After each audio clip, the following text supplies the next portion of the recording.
j'ai un Master 2 en coopération internationale. J'ai fait un stage donc à Paris dans une plateforme d'ONG française dans le plaidoyer. Et en fait, suite à ça, j'ai essayé de regarder voilà, des possibilités de travailler directement sur le terrain, dans les pays. Voilà. Et donc j'ai trouvé une offre de service civique sur le site du service civique. Voilà, j'ai répondu et j'étais admis donc, à travailler sur le renforcement des capacités pour le bureau association conseil en Tunisie. Donc Mathieu Renaud travaille au sein du bureau association conseil, donc sa mission c'est d'accueillir les associations qui ont besoin d'être accompagnées sur leurs projets, sur la mise en œuvre de leurs projets ou au sein de leur association. Donc ça c'est une partie de sa mission, et puis également il doit organiser des formations avec l'équipe. Il est aussi chargé de préparer un petit module de formation. Mathieu s'est très vite adapté au contexte ici en Tunisie. Il a très vite appris comment se déroulait, comment ça se passait au sein des associations. Il y a aussi le contexte tunisien qu'il fallait appréhender. Et puis au niveau de son travail aussi, donc il s'est très vite imprégné de l'accompagnement au niveau des associations.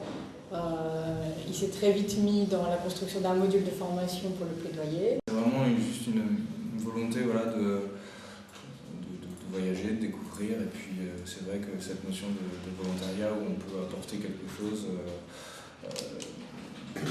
c'est quelque chose de très beau, et puis surtout on est ici en Tunisie dans un contexte assez particulier, et c'est finalement un privilège de pouvoir travailler ici. Ma mission, c'est en fait le renforcement de capacité. Alors ça veut tout et rien dire comme ça.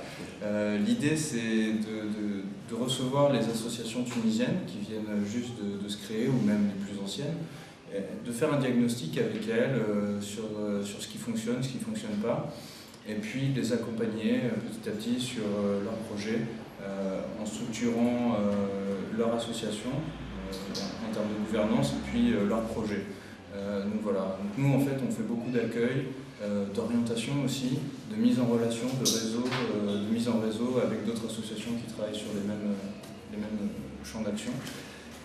Voilà le travail, et puis c'est aussi donner des formations en région ou à Tunis à la demande en fait, en gestion de projet, pour que les associations puissent se professionnaliser et avoir vraiment une démarche structurée et efficace pour leur pérennité. Généralement au cours du premier rendez-vous, on discute généralement avec la personne ou les personnes qui viennent représenter l'association, et puis quand on enregistre dans la base de données, il y a des questions qui viennent. Le bureau, il est de combien de personnes? Quand est-ce que l'Assemblée Générale se réunit? Est-ce que c'est défini? Est-ce qu'il y a une charte? Et puis, si on se rend compte qu'il y a certains éléments qui n'existent pas, par exemple sur la prise de décision, on se rend compte qu'elle n'est pas vraiment démocratique, etc.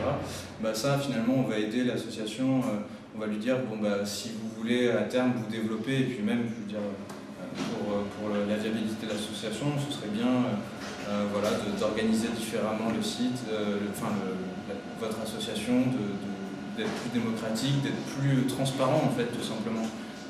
Sachant que c'est bien pour l'association, et puis c'est bien pour les bailleurs si potentiellement elles en trouvent pas. Les associations que je rencontre, c'est vraiment au niveau de la formulation des projets. Il y en a beaucoup qui veulent en fait chercher des financements avant d'avoir un projet réellement défini. C'est vraiment la difficulté que je rencontre toujours. Donc voilà, j'essaye d'expliquer que pour chercher un financement, il faut d'abord avoir un projet structuré avec des indicateurs qui soient planifiés dans le temps sur une population donnée, dans un espace donné. Voilà. C'est vraiment à chaque fois ce que je rencontre le plus souvent. Mais même s'il y a cet aspect voilà, manque de structuration, il y a quand même quelque chose de très très bien et de très très beau, c'est qu'il y a beaucoup de motivation, beaucoup d'entrain. Oui, ça se passe très bien, rien à redire. Franchement, c'est une très bonne expérience, et je ne regrette pas d'être venu. J'ai l'impression d'être aussi un peu au cœur de l'actualité politique même, avec les l'association. Et voilà, il y a des sujets sur les droits des femmes, sur les droits des minorités, des choses assez parlantes en fait. Et c'est très intéressant de pouvoir accompagner ces associations-là et comment on travaille.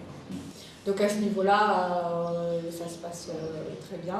Donc le bilan est plutôt satisfaisant. Donc là, il a une mission de 9 mois, donc il est possible de la prolonger jusqu'à 12 mois.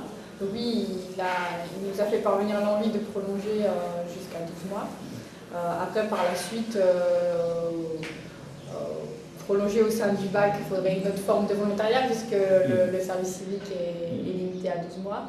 Mais je pense que s'il y avait possibilité de continuer son travail ici, je pense qu'il le ferait volontiers.